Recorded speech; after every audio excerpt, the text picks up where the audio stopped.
10 बजे में आप सभी का स्वागत है। आपके साथ मैं हूं मीखा कौशिक और खबरों की शुरुआत करेंगे, लेकिन सबसे पहले संभागवार खबरों का सिलसिला शुरू करते हैं और जोधपुर संभाग की बड़ी खबर बता रही हैं सहयोगी राजीव गौड़।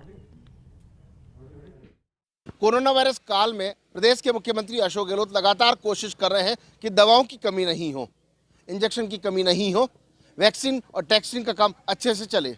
लिहाजा जोधपुर का जिला प्रशासन, चिकित्सा और स्वास्थ्य विभाग और मेडिकल कॉलेज प्रशासन अपनी मुस्तैदी से काम कर रहे हैं और इसलिए कहीं न कहीं सरकारी अस्पतालों में हालात अब सुधरने की और, लेकिन दवाओं की कालाबाजारी के साथ में इंजेक्शन की कालाबाजारी की बात लगातार सामने आ रही है।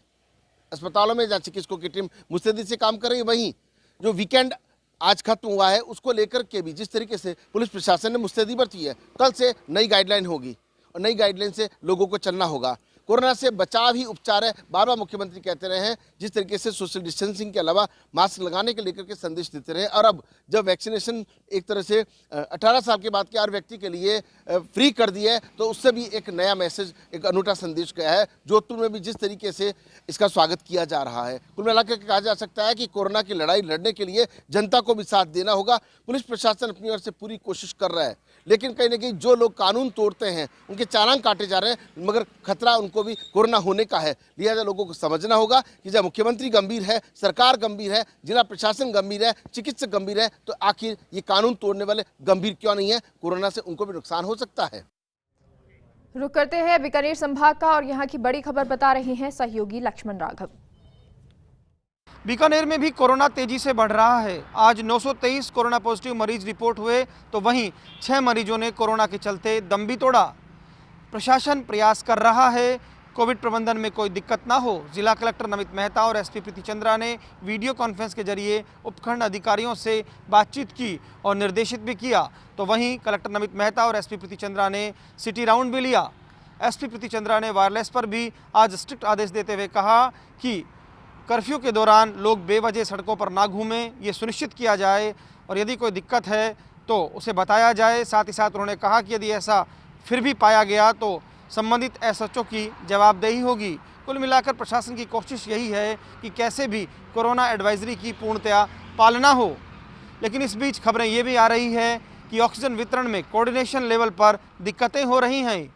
जिला कलेक्टर ने प्रयास किया है, नोडल ऑफिसर भी लगाए हैं, लेकिन बावजूद उसके एक जो दिक्कत ये आ रही है कि स्वास्थ्य विभाग के अधिकारियों के बीच कोऑर्डिनेशन का अभाव है, जिसकी कीमत कहीं ना कहीं मरीजों को चुकानी पड़ रही है। रुख अजमेर का करते हैं और यहाँ की बड़ी खबर बता रहे हैं सहयोगी यूनुस खान।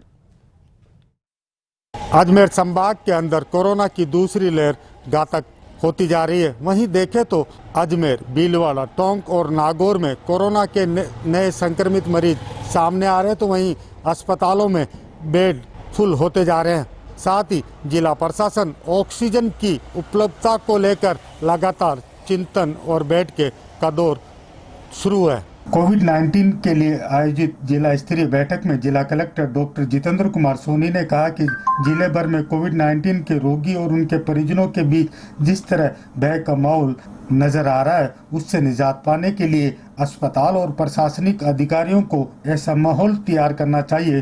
साथ ही जनरल अस्पताल और जिले के कोविड केयर सेंटर में सभी प्रकार की माकूल व्यवस्था बनाए रखने के लिए चिकित्सा एवं स्वास्थ्य अधिकारियों को आवश्यक दिशा निर्देश दिए। नागौर सहित अन्य जगहों पर 24 घंटे अस्पतालों में अब सुरक्षा की व्यवस्था चाक चौबंद रहेगी। आज बीकानेर से 100 ऑक्सीजन सिलेंडर देर रात्रि नागौर पहुंचेंगे, तो साथ ही अजमेर से 35 ऑक्सीजन सिलेंडर पहुंचने की उम्मीद जताई जा रही है। वहीं देखें तो नागौर के सबसे बड़े अस्पताल जवाहरलाल नेहरू अस्पताल में बेड फुल होते जा रहे हैं। अब जिला प्रशासन अतिरिक्त बेड के साथ ऑक्सीजन सिलेंडर की व्यवस्था करने में जुट गया है। वहीं देखें तो नागौर जिले में एक्टिव मरीजों का आंकड़ा बढ़कर 1072 तक जा पहुंचा है। वहीं देखें तो अस्पतालों में ऑक्सीजन को लेकर जिला प्रशासन ने बीकानेर और निम्बाड़ा और अजमेर से अतिरिक्त सिलेंडर मंगाए गए हैं, वो देर शाम नागौर पहुंचेंगे। वहीं देखें तो मौत का आंकड़ा भी लगातार बढ़ता जा रहा है। जरूरत इस बात की है कि जिला प्रशासन कोविड केयर सेंटर में आने वाले मरीजों के लिए अतिरिक्त बेड के साथ ऑक्सीजन सिलेंडर युक्त बेड की व्यवस्था भी करे, ताकि मरीजों की जान बच पाए।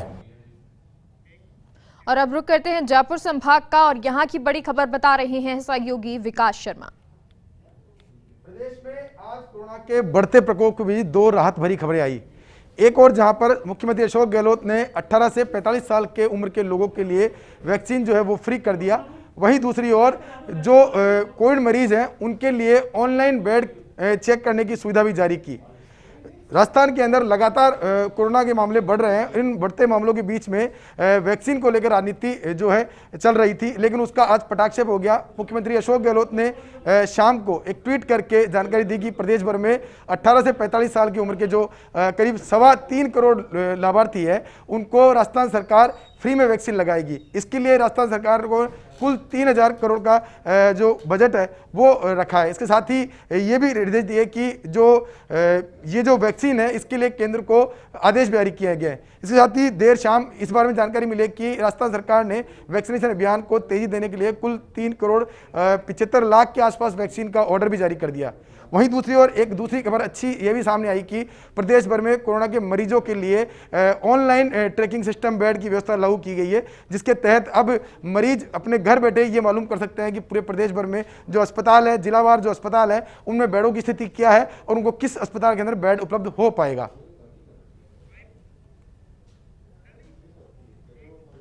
और चलिए अब रुक करते हैं उदयपुर संभाग का और यहाँ की बड़ी खबर बता रहे हैं सहयोगी पुनीत। सरकार की ओर से जारी की गई कोविड-19 की गाइडलाइन में शादी समारोह को लेकर काफी सख्ती बरती गई है, लेकिन इसकी धज्जियां उड़ाने में डूंगरपुर के कुछ जनप्रतिनिधि ही शामिल हैं।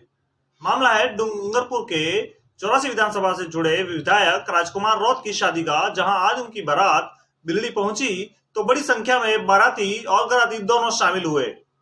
प्रशासन ने मामले को सख्ती से लिया है और 25,000 रुपए का जुर्माना मेजबान पर लगाया है। दरअसल आज डूंगरपुर जिले के 84 विधानसभा क्षेत्र से भारतीय ट्राइबल पार्टी के विधायक राजकुमार रौत शादी के बंधन में बंध गए। पार्टी सासरपुर से उनकी बारात शहर से सटे कुशाल मगरी गांव में आई थी। यहां विधायक की शादी अध्यापिका गीता के साथ हुई। विधायक राजकुमार की शादी में लोगों की भारी भीड़ जुटी। दूल्हा और दुल्हन दोनों पक्षों से सैकड़ों लोग आए थे। इस मामले की पूरी खबर फर्स्ट इंडिया पर प्रमुखता से दिखाने के बाद जिला प्रशासन हरकत में आया। विधायक के शादी समारोह में पहुंचा और कलेक्टर के निर्देश पर उपखंड अधिकारी पुलिस उपाधीक्षक की टीम विधायक की शादी समारोह में पहुंची और हाथों हाथ मामले में सख्ती दिखाई। जिला कलेक्टर सुरेश कुमार की सख्ती से ये तो साफ हो गया कि अब राज्य सरकार कोविड-19 की गाइडलाइन की पालना करने वालों के साथ है और जो इसका उल्लंघन करेंगे उसके खिलाफ पूरी तरह सख्ती से निपटेगी, चाहे कोई विधायक हो, चाहे कलेक्टर हो या कोई आम जन। ये बात जनता को भी अब जल्दी समझ जानी चाहिए। और आगे रुक करते हैं भरतपुर संभाग का और यहाँ की बड़ी खबर बता रहे हैं सहयोगी विनोद तिवारी। ओवरटेक करने के चक्कर में गड्ढे में गिरी दो ट्रैक्टर सवार 2 की हुई मौत, 2 अन्य हुए घायल। सैपऊ थाना इलाके के सालेपुर गांव के पास की घटना। सूचना के बाद मौके पर पहुंची पुलिस ने शवों को कराया पोस्टमार्टम, घायलों को उपचार के लिए कराया चिकित्सालय में भर्ती। धौलपुर जिले के सैपऊ थाना क्षेत्र के NH 123 पर सालेपुर गांव के पास ओवरटेक करने के दौरान 2 ट्रैक्टर बेकाबू होकर नीचे खेतों में पलट गए। घटना के बाद स्थानीय ग्रामीणों ने मौके पर पहुंचकर घायलों को बाहर निकाला। दुर्घटना में एक व्यक्ति की मौके पर ही दर्दनाक मौत हो गई, वहीं दूसरे ने अस्पताल में उपचार के दौरान दम तोड़ दिया। हादसे में 2 अन्य व्यक्ति घायल भी हो गए। सूचना पर मौके पर पहुंची स्थानीय पुलिस ने दोनों मृतकों के शवों को सैपऊ SCSC की मोर्चरी में रखवा दिया। दरअसल तूड़ी भूसा से भरकर एक ट्रैक्टर ट्रॉली को भरकर आगरा जिले के जगनेर से कुमेरी ईंट भट्टों पर खाली करने जा रहे थे, लेकिन NH 123 पर सालेपुर बाईपास स्थित पीछे से तेज रफ्तार से आ रहे ट्रैक्टर ट्रॉली चालक ने तूड़ी के पाल में टक्कर मार दी, जिससे दोनों ट्रैक्टरों का संतुलन बिगड़ गया और नीचे गहरे खेतों में बेकाबू होकर पलट गए, जिसके नीचे 4 लोग दब गए। घटना के बाद ग्रामीण मौके पर पहुंचे और इसकी जानकारी सैपऊ थाना पुलिस को दी गई। दुर्घटना में ट्रैक्टर सवार गोकुल की मौके पर ही दर्दनाक मौत हो गई, वहीं ब्रजेश की उपचार के दौरान अस्पताल में मौत हो गई। इसके अलावा 2 अन्य ट्रैक्टर सवार भी घायल हो गए, जिन्हें उपचार के लिए सैपऊ चिकित्सालय में भर्ती कराया है। पुलिस ने दोनों मृतकों के शव कब्जे में लेकर अस्पताल की मोर्चरी में रखवा दिए। वहीं हादसे की खबर सुनकर मृतकों के परिजन भी अस्पताल पहुंच गए। घटना के बाद मौके पर पहुंचे सैपऊ थाना प्रभारी परमजीत सिंह पटेल ने स्थानीय लोगों से घटना की जानकारी ली, वहीं दोनों ट्रैक्टर ट्रॉलियों को जब्त कर लिया है। SHO ने बताया कि दोनों ट्रैक्टर ट्रॉली को कब्जे में लेकर हादसे के कारणों की जांच की जा रही है। रुक करते हैं कोटा संभाग का और यहाँ की बड़ी खबर बता रहे हैं सहयोगी सचिन ओझा। जन अनुशासन पखवाड़े में बंद का असर बेजुबानों पर भी। लखी बुर्ज के पास दाने दाने को मोहताज हुए सैकड़ों कबूतर। फर्स्ट इंडिया की सूचना के बाद डीएसपी ने समझा दर्द और अपने स्तर पर करवाई व्यवस्था। कोटा के लखी बुर्ज के पास किशोर सागर तालाब के किनारे हजारों की तादाद में कबूतरों का बसोरा रहता है, जहां पर हर दिन लोग कबूतरों को दाना डाला करते थे। लेकिन जब से कोरोना के कारण कर्फ्यू के हालात बने हैं, तब से इनके दाने का संकट खड़ा हो गया है। जब फर्स्ट इंडिया ने इन बेजुबान कबूतरों का दर्द इलाके में के ही डीएसपी भगवत सिंह हिंगड़ को बताया तो डीएसपी भी भावुक हो गए और उन्होंने तत्काल कबूतरों की इस शरण स्थली पर पहुंचकर दाने का प्रबंध कराया। डीएसपी ने न सिर्फ दाना डाला बल्कि कर्फ्यू रहने तक हर दिन कबूतरों के लिए दाने का प्रबंध भी किया। यही नहीं, डीएसपी ने दाना बेचने वाले को शाम के वक्त कुछ देर के लिए दाना डालने की परमिशन भी दी है। लखी बुर्ज पर तो इन बेजुबानों के लिए व्यवस्था हो गई, लेकिन कोटा बैराज सहित शहर में कई ऐसे स्थान हैं जहां पर रोज इन परिंदों को दाना डाला जाता था, लेकिन आज वह सुनसान पड़े हैं।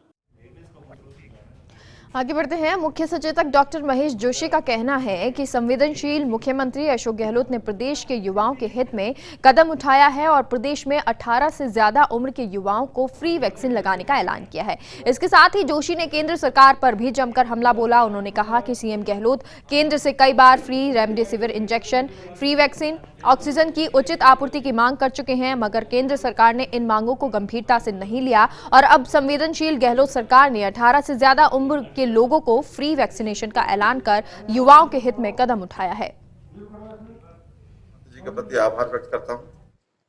प्रदेश के नौजवानों को कोरोना से बचाने के लिए उन्होंने इतना बड़ा जो फैसला लिया है, मैं मुख्यमंत्री अशोक गहलोत जी का और राजस्थान सरकार का आभार व्यक्त करता हूं जिन्होंने इतना बड़ा फैसला लिया।